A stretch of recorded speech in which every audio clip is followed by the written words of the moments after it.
है प्रीत जहाँ की रीत सदा, मैं गीत वहाँ के गाता हूँ, भारत का रहने वाला हूँ, भारत की बात सुनाता हूँ। मैं हूँ आपका डॉक्टर नवनीत काला और आज भरे मन से ये टॉपिक बनाने जा रहा हूँ कि ये शायद इंश्योरेंस, मेडिकल इंश्योरेंस का सबसे बड़ा स्कैम सामने निकल के आ रहा है।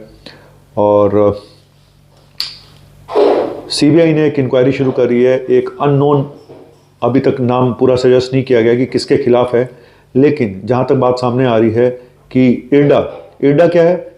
Insurance regulatory and development authority, जो सुप्रीम पावर है सारी इंश्योरेंस कंपनियों को जो कंट्रोल करती है, उनके नियम कायदे कानून देखती है, वो है इरडा। इरडा के भूतपूर्व चेयरमैन हरि नारायण के खिलाफ सीबीआई जांच कर रही है, उनसे पूछताछ की गई है। और किस्सा क्या है? किस्सा बहुत बड़ा है। 17,500 करोड़ रुपए का फाइन बदल दिया गया सिर्फ 20 लाख रुपए में। सुना आपने? एक आम आदमी के साथ तो 5 रुपए भी फाइन होता है ना, देना पड़ता है। जिस तरह से हमारे पास फाइन आ रहे हैं ना आजकल चालान के, भाई साहब 10-10 हज़ार रुपये महीने का तो नहीं, लेकिन हाँ साल में 8-8, 10-10 हज़ार रुपये फ़ोन पे चलान आ रहे हैं। कई बार तो पता ही नहीं होता किस वजह से आया, आपके पास कोई वो नहीं है इनको वो करने के लिए। लेकिन 17,500 का फाइन 20 लाख में कन्वर्ट कर दिया गया और उनको ये एडवांटेज दे दिया गया। किसको? अनिल धीरूभाई अंबानी की company Reliance medical insurance company. और क्यों ये फाइन लगा 20 लाख का? इन्होंने वायलेट किया था इंश्योरेंस एक्ट 1938 को, जहां पे कि जब भी आप कोई चेंजेस करते हैं, नई कंपनी बनाते हैं, कोई भी नई स्कीम निकालते हैं, तो आपको इरडा को इन्फॉर्म करना जरूरी है, उनका अप्रूवल लेना जरूरी है। और ये जो नारायण जी है, इन्होंने ज्वाइन किया था 2008 में। 2008 में ये बने थे चेयरमैन। और कहानी कहाँ से शुरू होती है? कहानी दिसंबर 2005 से शुरू होती है, जब रिलायंस जनरल इंश्योरेंस कंपनी ने एक नई स्कीम निकाली, अपनी हेल्थ केयर इंश्योरेंस स्कीम, जिसके तहत कुछ चार्जेस फिक्स किए गए, कुछ चेंजेस किए गए, लेकिन इरडा से अप्रूवल नहीं लिया गया, उनको ये पता नहीं चला। 2008 में इरडा को कुछ भनक लगी कि ऐसा ऐसा कुछ किया गया है, बहुत सारी पॉलिसी बेची गई हैं, लेकिन और उन्होंने एक और अपनी पॉलिसी शायद निकाली, तो भी उसका भी अप्रूवल नहीं लिया। ये 2008 में, पहले 2005 में हुआ, फिर 2008 में, जो कि मैं इस जो भी न्यूज़ आई है उसके तहत बता रहा हूँ। और तो इनका जो फाइन बनता था, इन्होंने काफ़ी पॉलिसियाँ बेच दी, तो पर पॉलिसी के लिए 5 लाख का फाइन था। अगर आप पॉलिसी बिना बताए इरडा को बेचते हो, बिना, और उस इंश्योरेंस एक्ट को अगर आप वायलेट करते हो, उसका जुर्माना 5 लाख रुपए पर पॉलिसी था, जो बनता था 17,500 करोड़ के आसपास। लेकिन 2009 में, जुलाई 2009 में नारायण जी ने उसको 20 लाख कर दिया। 17,500 करोड़ को 20 लाख में कन्वर्ट कर दिया। अपनी तरफ से एक्सप्लेनेशन दिए गए और मुद्दा सुलझ गया।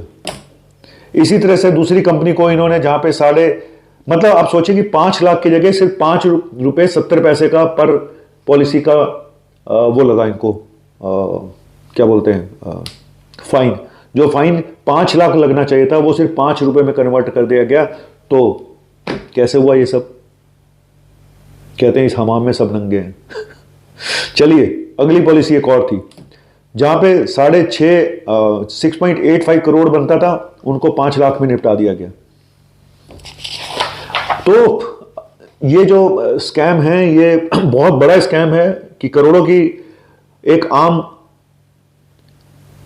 आदमी जब इंश्योरेंस कराता है तो प्रॉब्लम क्या है? भारत में सबसे बड़ी प्रॉब्लम यह है, इंश्योरेंस कंपनियों के पास इतने क्लॉज हैं आपको डिनाइल देने के लिए कि, और इतने सारा इंग्लिश में इतना बड़ा बड़ा लिखा होता है कि इंश्योरेंस जब आप कराते हैं आपको कुछ नहीं समझ आता। आप तो अपने इंश्योरेंस एजेंट पे भरोसा करके साइन कर देते हैं, और एजेंट, ज़्यादातर एजेंट सिर्फ आपको वो पॉलिसी दिलवाते हैं जिनमें उनको फ़ायदा हो, और आप सस्ते के चक्कर में ये भी मिल रहा है, वो भी मिल रहा है, सस्ता मिल रहा है, सस्ता मिल रहा है।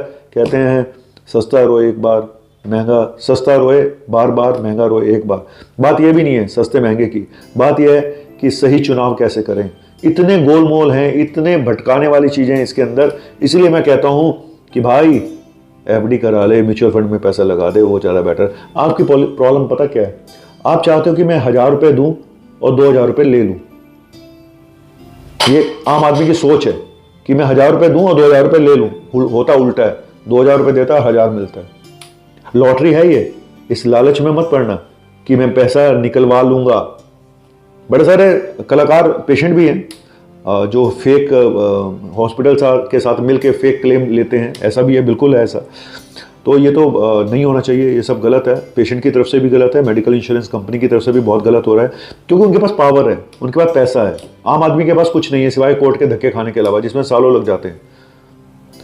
सबसे बड़ा ये है कि बिना हॉस्पिटलाइजेशन के आपको क्लेम नहीं मिलता। दूसरा कैपिंग है कि हॉस्पिटल ने इतना बिल बनाया तो जी हम तो इतना देंगे नहीं, हमारा तो ये रूल है।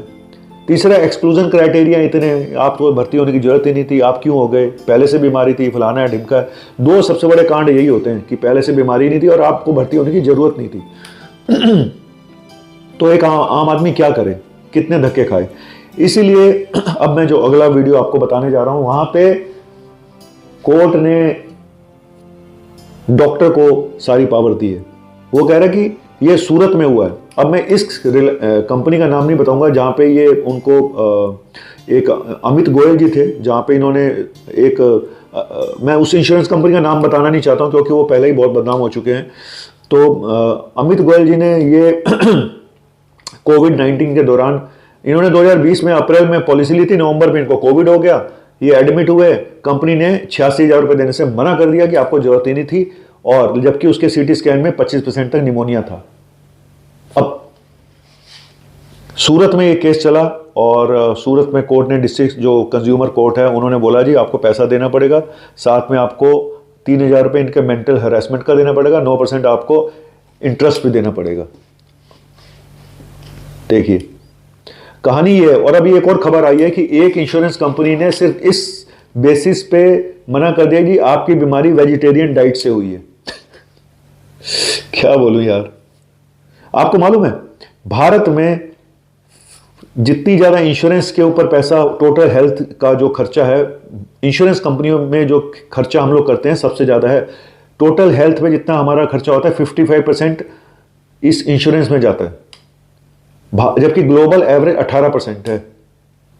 और आपको एक बात बताऊं कि जितना प्रीमियम देते हो उसका 70 to 80% क्लेम मिलता है। 20 से 30% मतलब कंपनियों को फायदा होता है, मुनाफा होता है। मैं सिर्फ इतना बोलना चाहता हूं कि पहली चीज तो किसी लालच के अंदर आके इंश्योरेंस ना करें। दूसरी सबसे बड़ी प्रॉब्लम आती है पॉलिसी को पोर्ट कराते हुए। आपका एजेंट कोई भी आके या ऑनलाइन देख के आप बड़े लालच में आ जाते हो कि जी ये कंपनी बहुत बढ़िया, 5 साल से अपने इंश्योरेंस ले रखा था, 6ठे साल आप आके अपनी चेंज करा लेते हो पॉलिसी। सबसे बड़ा नुकसान उन लोगों को होता है जो सडनली चेंज कराते हैं बिना डिटेल जाने हुए। पुराने जो फायदे थे वो नई पॉलिसी में नहीं आते। एजेंट को मतलब नहीं होता, उसको तो कमीशन से मतलब है अपनी, क्योंकि जितनी बार आप चेंज कराओगे उतने कमीशन उसको मिलने हैं। मैं सारे एजेंट की बात नहीं कर रहा हूं, लेकिन ज्यादातर लोग पैसे के लिए ही करते हैं। ये दुनिया बनी पैसे के लिए। कहते हैं बाप बढ़ाना भैया सबसे बड़ा रुपया। तो जान लीजिएगा, सब कुछ पढ़ के, सब कुछ समझ के, आंख बंद करके अपनी पॉलिसी पोर्ट मत कराएं कि एक कंपनी में नहीं तो दूसरी में। और शुरू में सस्ता देख के ये सस्ता दे रहा है जी, इसमें बड़े फायदे हैं जी, ये सब बेकार है। मैंने पहले भी बोला था, जो क्लेम रेशो है आपका, जो जब आप डालते हैं अपना क्लेम, वो क्लेम रेशो कितना है किस कंपनी का, ये जरूर जाके नेट पे सर्च कर लें। किसकी इमेज कितनी खराब है, कितनी अच्छी है, नेट पे सर्च कर लें। मैं तो अपने पेशेंट को यही बोलता हूँ कि भाई एफडी करा दे, म्यूचुअल फंड्स में लगा दे। देख तू आज पैसा लगाएगा, तेरा 5 साल बाद तुझे प्रॉफिट हो जाएगा। वो इसको तुम मान के चलो ये मेरा मेडिकल फंड है। आप इसको मत मानो म्यूचुअल फंड है या ये एफडी है, आप ये मानो ये मेरा मेडिकल फंड है, मैं इसको आगे के लिए रख रहा हूँ। ये मान लो। हमारे सब दिमाग में कूड़ा भरा हुआ है। हम चाहते हैं कि हम 1 लाख, हम 5 लाख की पॉलिसी ली और हमें 2-3 साल में जरूरत पड़ जाएगी तो हमें 5 लाख रुपए मिल जाएगा। सब आपकी किस्मत है सर। कई बार 10-10 साल भरने के बाद भी आपको 50,000 का इंश्योरेंस भी नहीं मिलता है। कंपनियां बोल देती हैं जरूरत ही नहीं थी भर्ती करने की, और कई लोग दे भी देती हैं। कई कंपनियां बहुत अच्छी हैं, देती भी हैं। तो कंपनियां, मैं ये नहीं कह रहा हूं कि आप मेडिकल इंश्योरेंस ना लें, पर मेरी पर्सनल ओपिनियन ये है कि बहुत ही पचड़े हैं, बहुत लफड़े हैं। एक आम आदमी को पता ही नहीं चलता। इतने बड़े बड़े इंग्लिश में क्लॉज होते हैं कि आपको कुछ नहीं पता चलता, और आप सिर्फ सस्ते के चक्कर में लेते हो कि ये सस्ता है। और हमारा एक मेडिकल क्रांति मंच है जिस पर आप ज्वाइन कर सकते हैं। हम सब वहाँ पे आके और अपनी एक आवाज़ बुलंद करने के लिए मैंने मंच बनाया है। आप आइए, मेरे नंबर 9810041676 पे मुझे व्हाट्सअप करें। काफ़ी सारे लोग वहाँ पे इडा से संबंधित लोग भी जुड़े हुए हैं, उनके पूर्व अधिकारी भी जुड़े हुए हैं, और कई वकील भी जुड़ गए हैं, पत्रकार भी जुड़ गए हैं। तो छोटा काम शुरू किया है, आगे चल के बड़ा बनेगा। एक आम आदमी की आवाज़ को हम कहाँ तक पहुंचा सकते हैं। और मुझे उम्मीद है इस केस में भी न्याय मिलेगा जो सीबीआई ने अभी इंक्वायरी शुरू करी है। और बिल्कुल होना चाहिए, सच सामने आना बहुत ज़रूरी है, क्योंकि एक आम आदमी की गाड़ी कमाई का सवाल है। किस तरह से मेडिकल इंश्योरेंस कंपनियां एक आम आदमी की गाड़ी कमाई को इस पावर के साथ मिल के, पॉलिटिक्स के साथ मिल के किस तरह से एक आम आदमी का बेवकूफ़ बन रहा है। आप देखते रहिए आगे आगे क्या होता है, मुझे भी नहीं पता। सरकार ज़रूर एक्शन लेगी, बस मैं इतना ही विश्वास करता हूँ। Thank you. और खाली इस सीबीआई जो इंक्वायरी कर रही है ये नहीं, इसके अलावा भी जितने प्रॉब्लम एक आम आदमी को आ रही है ज़रूर उस पर एक्शन होना चाहिए। सिर्फ कोर्ट के धक्के खाने के लिए मत छोड़ दो एक आम आदमी को। सुबह से शाम तक बस वो अपना काम करे, पहले पॉलिसी के पैसे भरे, फिर कोर्ट के धक्के खाए। थैंक यू, बाय, शुक्रिया।